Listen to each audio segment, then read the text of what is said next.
আমাদের দেশটাকে সুন্দর করে গড়ে তুলুক, একটা ভালো জাতি হোক।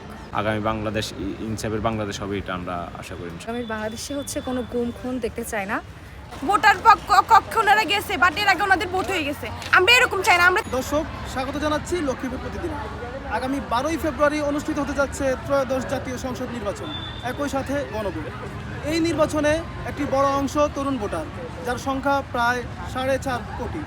এই নির্বাচনে যে তরুণ ভোটাররা রয়েছে তাদের ভাবনা কি আগামী নেতৃত্ব নিয়ে, তা জানতে আজ আমরা এসেছি লক্ষ্মীপুরের ঐতিহ্যবাহী শিক্ষা প্রতিষ্ঠান কফিলউদ্দিন ডিগ্রি কলেজে।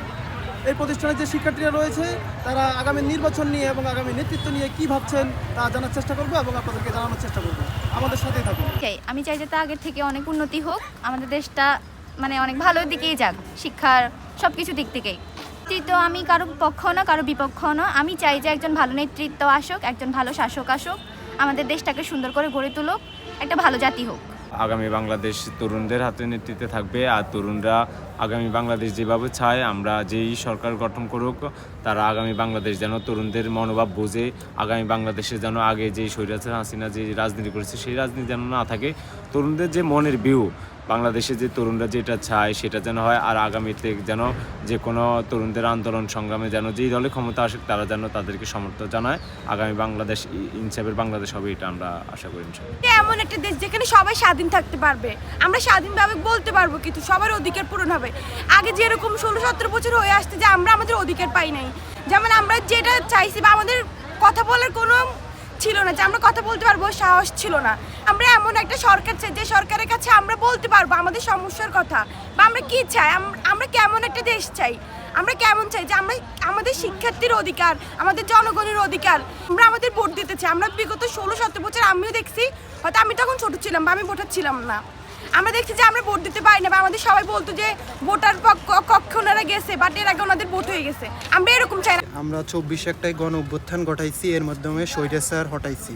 এখন আমরা আশা করতেছি বাংলাদেশে একটা সাম্য নেতৃত্ব দেখতে চাই, এমনকি দুর্নীতিমুক্ত, যাতে আগামীর বাংলাদেশটা আমাদের দুর্নীতিমুক্ত, চাঁদাবাজ মুক্ত, টেন্ডারবাজ মুক্ত একটা বাংলাদেশ হিসাবে গড়ে উঠুক। আমরা দেখতে চাই বাংলাদেশের ভিতরে আর যেন কোনো মানুষ চাঁদাবাজি, দুর্নীতিবাজি এইসবগুলো জড়িত না হয়।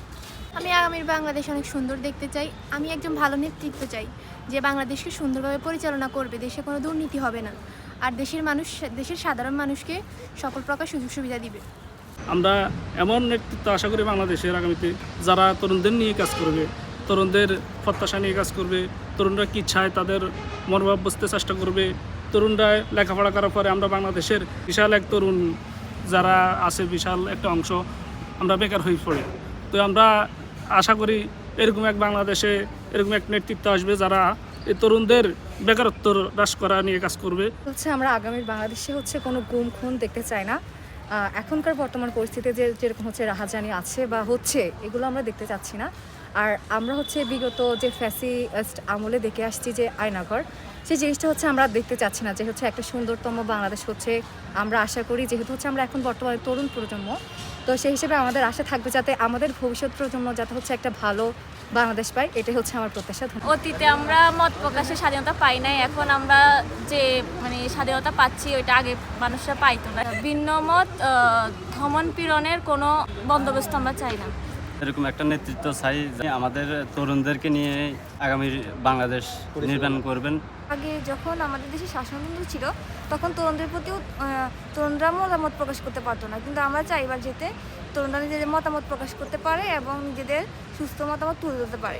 আমি চাইবো যে আমাদের ফিউচার বাংলাদেশ যেন দুর্নীতিমুক্ত থাকে, এবং আপনার দুর্নীতিমুক্ত প্লাস যেন আমরা স্বাধীনভাবে চলাফেরা করতে পারি, এবং আপনার চাঁদাবাজ, টেন্ডারবাজ এগুলোর জন্য দমন করে আমরা চলতে পারি।